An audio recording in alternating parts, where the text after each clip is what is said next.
வரலாறு படிச்சு கொண்டு இன்னொரு பக்கம் என்ன செய்றீங்க? அவர் தன்னை காப்பாற்றிக் கொள்ள முடியல அல்லாஹ் காட்டுறாரு. எதுக்கு? நான் தான் இதை டிசைட் பண்ணுவேன். யாரு ஜெயிக்கிறது யாரு தோக்குறதுங்கிறத நான் முடிவு செய்வேன். நீ முடிவு செய்ய இயலாதுங்கிறதுக்காகத்தான் ரசூலுல்லாஹ்வுடைய குடும்பத்திலேயே தோல்வியை கொடுக்கிறான். ஃபாத்திமா ரலியல்லாஹு அன்ஹா அவர்கள் ரசூலுல்லாஹ்வுடைய கடைசி மகள். அவங்க ரசூலுல்லாஹ்வுக்கு பிறகு 6 மாசம் தான் உலகத்தில் வாழ்ந்தாங்க. நீங்கள் எல்லாம் வாழ்ற வயசுல வாழல.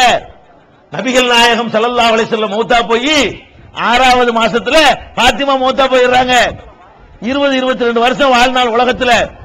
இவ்வளவு அற்ப ஆயுள்ல போனாங்க ஃபாத்திமா ரலியல்லாஹு அன்ஹா அவர்கள். எத்தனை வருஷம் வாழல?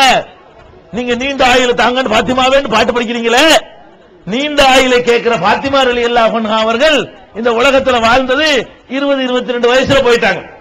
அவங்களுக்கு அல்லாஹ் என்ன செய்யல? நீண்ட ஆயுள கொடுக்கல. அதே மாதிரி நபிகள் நாயகம் ஸல்லல்லாஹு அலைஹி வஸல்லம் அவங்கள முதல்ல எடுத்துக்கிறோமே. 5 கடவுள்னு சொல்றீங்களே, இப்படி 5 விரல வச்சுக்கிட்டு அவங்க காப்பாத்துவாங்கன்னு சொல்றீங்களே. நபிகள் நாயகம் ஸல்லல்லாஹு அலைஹி வஸல்லம் அவர்கள் கொண்டு வந்த மார்க்கத்தில் அவர்களுக்கு வழங்கப்பட்ட திருமறை குர்ஆனில் இதுக்கு அனுமதி இருக்கிறதா? நபிகள் நாயகத்தை பார்த்து அல்லாஹ் என்ன சொல்றான்? உஹது போர்க்களம், உஹதுங்கிற யுத்தம் நடக்குதுங்க. அந்த யுத்தத்தில் நபிகள் நாயகம் ஸல்லல்லாஹு அலைஹி வஸல்லம் அவர்கள் பயங்கரமாக தாக்கப்படுகிறார்கள், வாளால் வெட்டப்படுகிறார்கள். கடைவாய்ப்பர்கள் எல்லாம் உடைஞ்சி கண்ணமெல்லாம் கிழிந்து பிஞ்சி தொங்குற அளவுக்கு வெட்டுப்பட்டு ரத்தம் கொட்டோன்னு கொட்டி மூர்ச்சையாகி கீழே விழுந்து விடுகிறார்கள். எந்த அளவுக்கு மூர்ச்சை? எதிரிகள் எல்லாம் நபிகள் நாயகம் இறந்து விட்டார்கள் என்று வதந்தியை களத்திலே பரப்பி விடுகிறார்கள். அந்த அளவுக்கு வெட்டு பலம். ரத்தத்தை நிப்பாட்ட முடியல. மகள் ஃபாத்திமா அவங்க என்ன பண்றாங்க? அவங்களும் களத்துக்கு போருக்கு போவாங்க. எதுக்கு போவாங்க? நோயாளிகளுக்கு உதவ, காயம்பட்டவர்களுக்கு சிகிச்சை செய்வதற்காக, தண்ணீர் சப்ளை செய்வதற்காக, விடுபட்ட பொருட்களை பொறுக்கி வைத்துக் கொள்வதற்காக, இந்த மாதிரி போர்க்களத்திலே சேவை செய்வதற்காக பெண்களையும் நபிகள் நாயகம் ஸல்லல்லாஹு அலைஹி வஸல்லம் அவர்கள் அழைத்து செல்வார்கள். அந்த ஃபாத்திமா ரலியல்லாஹு அன்ஹா அவர்கள் என்ன பண்றாங்க? ஈச்சம் ஓலையில் செய்யப்பட்ட பாய்களை எடுத்து அதை எரிச்சு அந்த சாம்பலை எடுத்து பூசி ரத்தத்தை நிப்பாட்டுறாங்க. மூர்ச்சை தெளியுது. நபிகள் நாயகம் ஸல்லல்லாஹு அலைஹி வஸல்லம் அவர்கள் மூர்ச்சை தெளிஞ்சு எந்திரிக்கிறாங்க. எந்திரிச்சு அவங்களுக்கு கோபம், கடுமையான கோபம். என்ன கோபம்?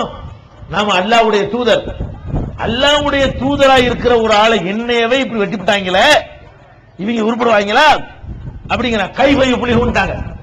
என்னைய ஒரு நபியுடைய முகத்தில் ரத்த சாயம் பூசி விட்டார்கள், இவங்க எப்படி வெற்றி பெறுவார்கள் அப்படின்னு கோபத்தில் ஒரு வார்த்தையை சொல்றாங்க.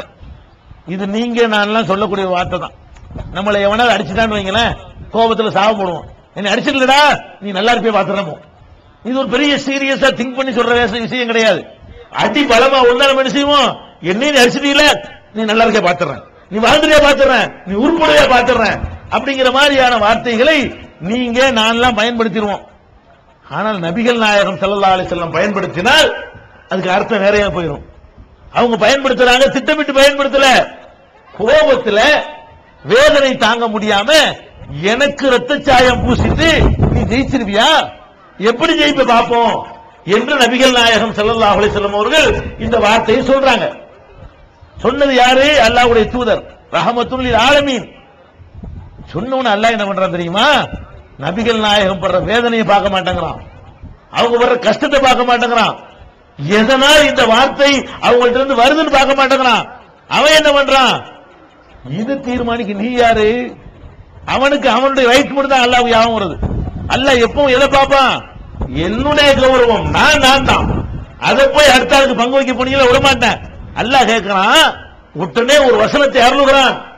லைஸ லக மினல் அம்ரி ஷைஉன். முகமதே, அதிகாரத்தில் உனக்கு பங்கு கிடையாது. அவன் ஜெயிக்க மாட்டான்னு சொல்ல நீ யார்? உன்னை அடிச்சு விட்டான ஜெயிக்க மாட்டானா? உங்களை வெட்டிட்டான்னு சொன்னா உட்பட மாட்டானா? அது நீங்க தான் தீர்மானிப்பீங்களா? அல்லாஹ் கேட்கிறாங்க. நபிகள் நாயகம் ஸல்லல்லாஹு அலைஹி வஸல்லம் வெட்டுப்பட்டு இருக்கிறாங்க, துன்பத்தில் உழல்றாங்க. ஆமாம், என் ஹபீபை வெட்டி விட்டியா, அவர் கரெக்டா தான் சொன்னாரு அப்படின்னு அல்லாஹ் என்ன செய்யல, அதுக்கு ஒத்து ஊதல. அல்லாஹ் என்ன கேட்கிறான்? இதை நான் முடிவு செய்யணுமா நீ முடிவு செய்யணுமா? லைஸ லக மினல் அம்ரி ஷைஉன். குர்ஆன்ல உள்ள வசனம், கதை இல்ல. அதிகாரத்தில் உனக்கு எந்த பங்கும் இல்லை. உன்னை அடிச்ச ஆளை கூட நான் நினைச்சா வெற்றி பெற வைப்பேன். மறுமையில தான் நியாய தீர்ப்பெல்லாம், மறுமையில தான் நல்லவர்களுக்கு கூலி, கெட்டவர்களுக்கு தண்டனை.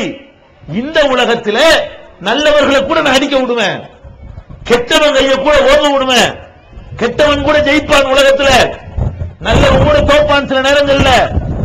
ஆனால் மறுமையில தான் நல்லவங்களுக்கு சொர்க்கமும் கெட்டவங்களுக்கு நரகமும் என்று பிரித்து வைத்திருக்கிறேன். அப்படிங்கிறதுக்கு தான் அல்லாஹ் சொல்றான், முஹம்மதே லைஸ லக மினல் அம்ரி ஷைஉன், அதிகாரத்தில் உனக்கு எந்த பங்கும் கிடையாது.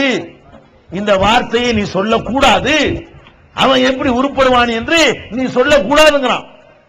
அப்ப நபிகள் நாயகத்துக்கு அவங்கள ஒருத்தன் அடிச்சு இருந்தால் கூட அவனை அழிக்கிற அதிகாரம் கொடுக்கப்படவில்லை. அவங்கள அடிச்சு வெட்டி இருக்கிறான்.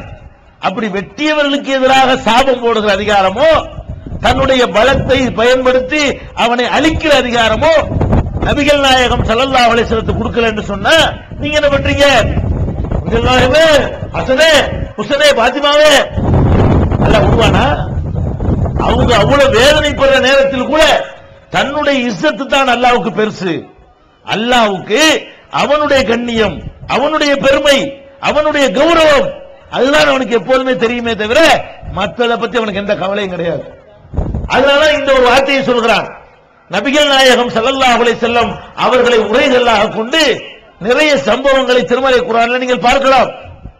நபிகள் நாயகத்துக்கு அல்லாஹ் உத்தரவு போடுறான், குல் நபியே நீங்கள் சொல்லுங்கள். என்ன சொல்லுங்கள்? இன்னமா அன பஷரும் மிஸ்லுக்கும், நானும் உங்களை போல மனுஷன் தான். முகமதே நீ போய் மக்களுக்கு சொல்லிடணும். என்ன சொல்லிடணும்? மத்த சாமியார்கள் கடவுள் வந்திருக்கிறானுவோ, ஆன்மீகத்தை சொல்றாங்க, சொல்லிவிட்டு கடவுள்ங்கிறான், கடவுள் தன்மை இருக்குங்கிறான், உள்ள கொடுப்பேங்கிறான், ரிஸ்க் கொடுப்பேங்கிறான், பணக்காரனாக்கு வேங்கிறான், என்னென்னமோ சொல்லிட்டு பிராட் பண்றாங்க. முகமதே நீ என்ன சொல்லணும் தெரியுமா? குல் முகமதே நீ போய் மக்களிடத்தில் சொல். என்ன சொல்லணும்? இன்னமா அன பஷரும் மிஸ்லுக்கும், நிச்சயமாக நானும் உங்களை போல ஒரு மனிதன் தான். யுஹா இலைய, எனக்கு அல்லாஹ்விடத்திலிருந்து செய்தி வருகிறது. அதான் டிஃபரண்ட். உங்களுக்கு எனக்கு டிஃபரண்ட் என்ன? உங்களுக்கு அல்லாஹ்விடமிருந்து வஹி வரல, எனக்கு அல்லாஹ்விடமிருந்து மெசேஜ் வருது.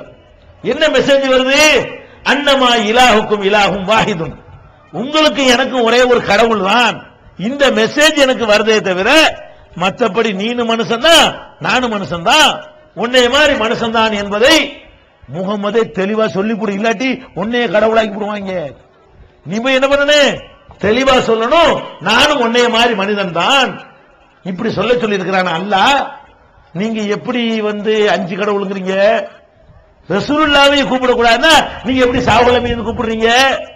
நீங்க எப்படி ஏர்வாடி இப்ராஹிம் கூப்பிடுறீங்க? இந்த மாவட்டத்தில் தான் அதிகமான தர்காக்கள் இருப்பதாக நான் கேள்விப்படுகிறேன். எந்த அளவுக்குன்னா ஒருத்தர் சொன்னார், அப்படி அதிர்ச்சி ஆயிட்டேன். இந்த பக்கத்தில் ஒரு ஊர்ல நபிகள் நாயகத்துக்கு கபர் வச்சுக்கிறாங்க. பாருங்க, நபிகள் நாயகம் ஸல்லல்லாஹு அலைஹி வஸல்லம் வாழ்ந்து மதீனாவுல இறந்தாங்க, அடக்கம் பண்ணி இருக்கிறாங்க. உலக பிரசித்தியான ஒரு செய்தி. இவன் முந்தா நாள் ஒரு கட்டடத்தை கட்டி வச்சுக்கிட்டு நபிகள் நாயகத்துக்கு தர்கான்னு கபர் கட்டி வச்சிருக்கான்னு சொன்னா எவ்வளவுக்கு தரங்கட்டு போய் கொண்டிருக்கிறோம், எவ்வளவு மூளையை அடமான வைத்து விட்டு மூடர்களா போய் கொண்டு சிந்திக்க வேண்டாமா?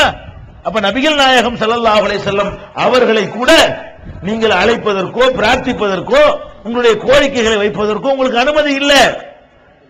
இன்னொரு இடத்துல அல்லாஹ் சொல்கிறான், குல் நபியே நீங்கள் சொல்லுங்கள். என்ன சொல்லணும்? லா அலமுல் கைப், எனக்கு மறைவான விஷயங்கள் தெரியாது என்று சொல்லு.